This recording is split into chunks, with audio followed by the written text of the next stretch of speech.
ইসমাইল আর রফিক ছিল বন্ধু। ইসমাইল করতো পানের ব্যবসা আর রফিক করতো পেঁয়াজের ব্যবসা। দুইজনে সবসময় একের সাথে চলাফেরা করত। পেঁয়াজের বস্তা যখন রফিক নিয়ে আসতো রাস্তায়, ইসমাইলের সাথে দেখা হইলে বলতো, তোর মাথায় কি? রফিক বলতো, পেঁয়াজের ছালা। ইসমাইল বলতো, দোষ শালা, অনই ফালা।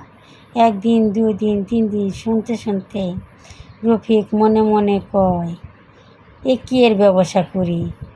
যেদিন দেখা হয় সেদিনই কয়, দোষ শালা, অনই ফালা। কথাটা শুনতে আর ভাল লাগে না।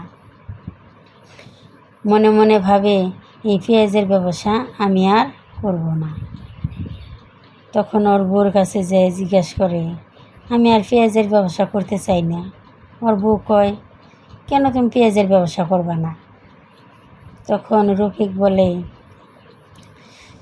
ইসমাইলের সাথে দেখা হইলে ইসমাইল রাস্তায় বলে, তোর মাথায় কি? আমি বলি, পেঁয়াজের ছালা। ইসমাইল বলে, দোষ শালা, অনই ফালা। কথাটা ভালো লাগে না আমার। তখনকার রফিকের বউ হাইসা বলে, কেন, ইসমাইল ভাই কি এর ব্যবসা করে? কয়, সে তো পানের ব্যবসা করে। ওই ঠিক আছে, তোমাকে যখন সে বলবে যে তোমার মাথায় কি, তুমি বলবা পেঁয়াজের ছালা। ও বলবে, দুধ শালা, উনি ফালা। তখন তুমি আবার জিজ্ঞাসা করবা, তোমার মাথায় কি? ও তো বলবে যে পান। তখন তুমি বলবা যে মোর মুদিটা তোর কান। রাতারাতি পরের দিন রাস্তায় দেখা হয়েছে। ইসমাইল জিগাইছে, তোর মাথায় কি? রফিক বলছে, পেঁয়াজের ছালা। তখন ইসমাইল বলছে, দুধ শালা, উনি ফালা। তখনকার রফিকে জিগাইতেছে, তোর মাথায় কি? ইসমাইল কইতেছে, পান। রফিকের তার মনে নাই।